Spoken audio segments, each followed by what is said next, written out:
wisdom. With the divisions of the Abhisimilakra. Translated by Edward Conze. University of California Press, Berkeley, Los Angeles, London. Translation of the Sutra. Chapter 33. On dedication and rejoicing. Turning over.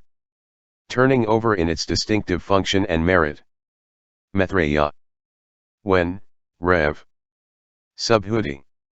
We consider a bodhisattva's meritorious work which is founded on his rejoicing at the merit of others and which, having been made common to all beings, has been dedicated to their supreme enlightenment, and that without taking anything as a basis. And if we compare that with the meritorious work of all beings founded on rejoicing, and with the meritorious work founded on giving, on morality, on meditational development on the part of those who have set out in the vehicle of the disciples or in that of the Pratyeka Buddhas, then a bodhisattva's meritorious work founded on rejoicing which, having been made common to all beings, has been dedicated to their supreme enlightenment, is declared to be the best, the most excellent and sublime, the highest and supreme, with none above it. The turning over under the aspect of baselessness. Unequaled, equaling the unequaled. And why? Because the meritorious work founded on giving, morality and meditational development of all those who belong to the vehicle of the disciples and Pratyeka Buddhas aims at the taming of their own self, the appeasing of their own self, the parinirvana of their own self, and so do their spiritual practices, such as the 37 dharmas which act as wings to enlightenment, 2. The 6 super-knowledges. But a bodhisattva's meritorious work founded on rejoicing is dedicated to the supreme enlightenment for the taming of all beings, for their appeasing and parinirvana. So far about the function of dedication. Subhuti. This bodhisattva considers the Buddhas and Lords, beyond reckoning, innumerable, and measureless, who have won parinirvana in the countless world systems in the 10 directions, in each single direction, and their store of merit, associated with the 6 perfections, and acquired in the span of time which begins with their first production of the thought of enlightenment, proceeds to the time when they won the supreme enlightenment, goes on until they finally entered nirvana in the realm of nirvana which leaves nothing behind, and ends with the vanishing of the good law. He considers the foundation of meritorious work based on giving, morality, and meditational development, on the part of those who belong to the vehicles of the disciples and Pratyeka Buddhas. He considers the roots of good, without flows, of those who are still in training, as well as the roots of good, without outflows, of the adepts.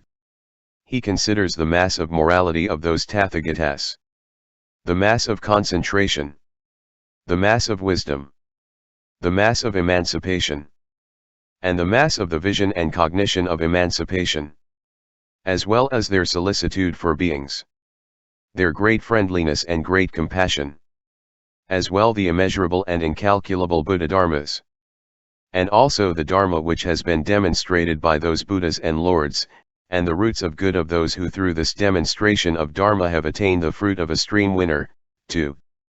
The enlightenment of a Pratyeka Buddha, or who through it have entered on the bodhisattva's special way of salvation, and also the wholesome roots which have been planted under those Tathagatas or Arhats who have now entered parinirvana.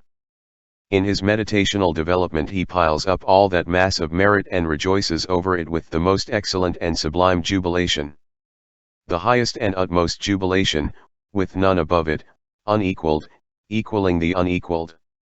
Having rejoiced he would make the wholesome root associated with the rejoicing common to all beings and dedicate it to their supreme enlightenment, with the words, "May it feed the supreme enlightenment of myself and of all beings." Now, when a follower of the great vehicle turns over his thought in such a manner, do then those foundations of merit and the objects involved in these contemplations exist in such a way, and are they apprehended in such a way that they would be treated as signs by those sons of good family who belong to the great vehicle? Maitreya. Those foundations and objects are not apprehended in such a way that they are turned over into the supreme enlightenment after they have been treated as signs. Subhuti.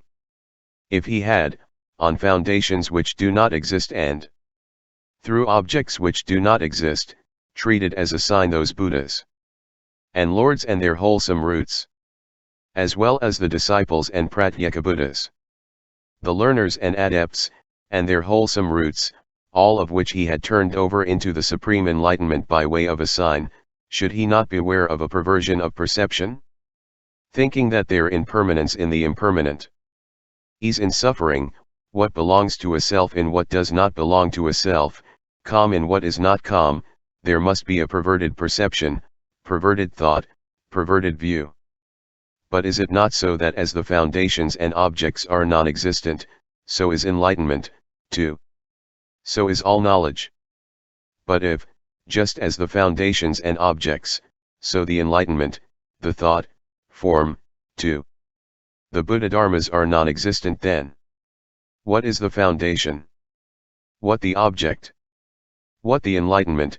What the thought? What the wholesome roots? And what that foundation of meritorious work associated with rejoicing which is turned over into the supreme enlightenment?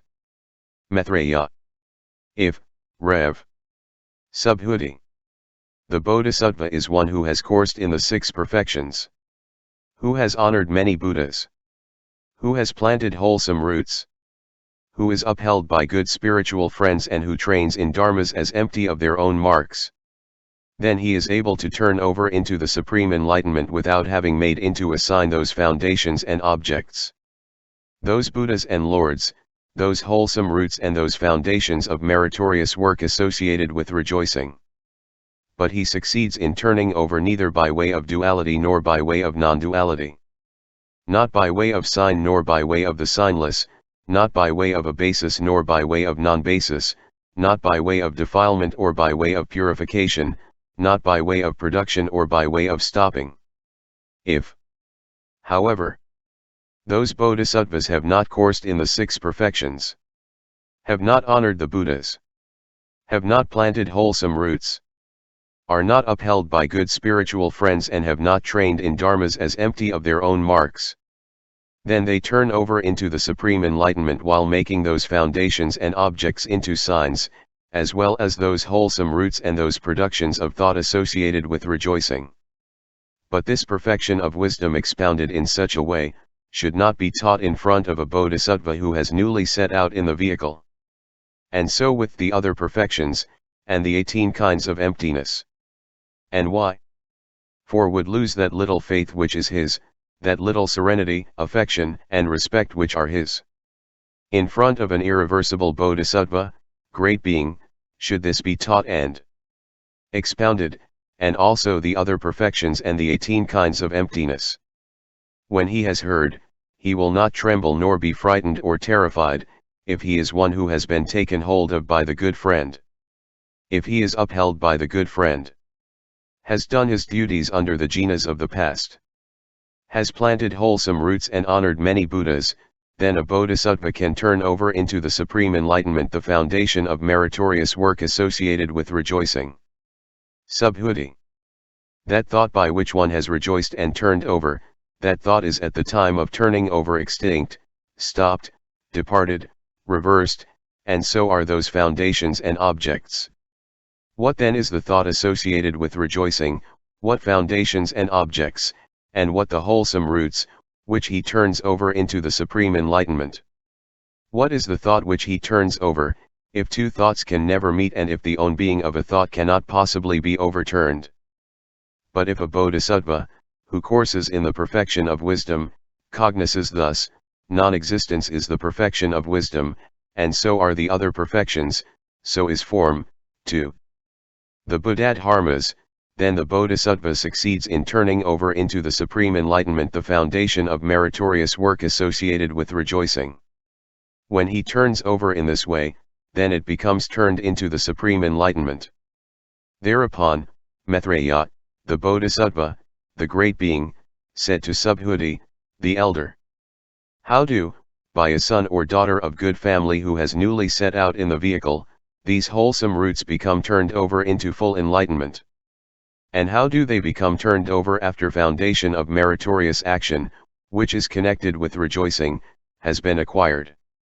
Subhuti.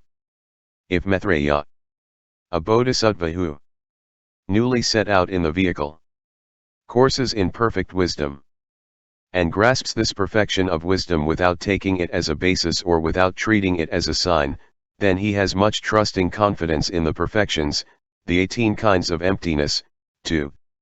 The 18 special Buddha dharmas.